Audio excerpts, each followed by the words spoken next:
So many thanks for all your questions that have been coming in. We've got a few more which we'll direct to our resident mechanic, John. First up, John, how do you get all the bolts out? It's a bit of a big question. Hopefully they'll come out nice and easily, but they never really do. WD-40, let them soak into about 24 hours or so, and then just try and take them out. Impact guns always work. Yep. Because they come out, but yeah, you do sometimes snap them, and sometimes they just don't move. So yeah, I mean, one of the things we've done here is try to do a very realistic garage setup. So we've got hand tools and things, but we've not got any special things. There's no extra acetylene torches, and there's no extra help. So we've snapped off a couple of bolts. What would we do in that eventuality? Well, hopefully you wouldn't get to that point. You'll be able to put heat onto the bolt or the nuts, and then if you just keep doing that and then just working it back and forth, it would eventually come out. Especially, like say, if you soaked in WD-40 beforehand.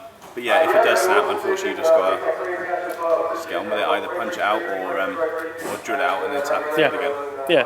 Yeah, and that's probably the most common thing. You know, depending on how old your Land Rover is and how well maintained it's been, is just to drill straight through that screw and use some stud extractors for that, which are available from hardware stores and things.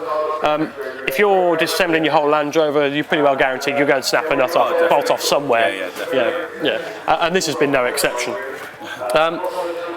In terms of heat, you mentioned, we haven't got any heat here, but how does that work so people can understand?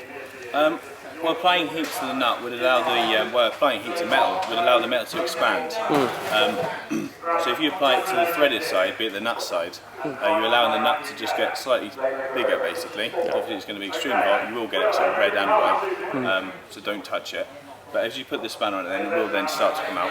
And it will just allow the rust that's all in the thread to free off a little bit. So, in short, you're heating up the bit that's not the main screw. So if it's a casting, you're heating up the casting, not the main screw. If it's the nut, as you mentioned, it's the nut. Try not to direct it at the actual bolts, because if that expands, you're making the problem a lot harder. Yeah, you just counteract it itself. So.